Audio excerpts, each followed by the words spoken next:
Hola, yo soy Prepa Santa María, soy la presidenta de la asociación Empoderarte. Es una asociación de mujeres a nivel internacional, artistas internacionales. Somos 40 y algo, cerca de 50 artistas, 41 las que estamos participando en esta exposición.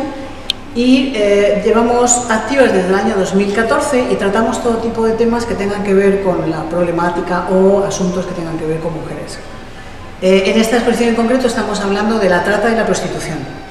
Y a lo mejor mi compañera puede hablar un poquito más de lo que es la exposición en sí.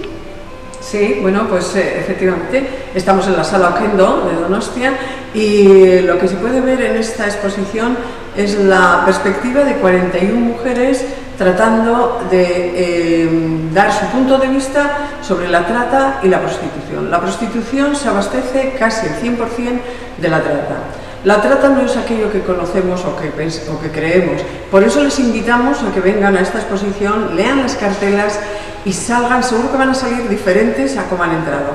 Y ya no digamos cuando el día 16 de marzo tendremos aquí una mesa redonda que la darán tres feministas teóricas y tratará sobre este asunto.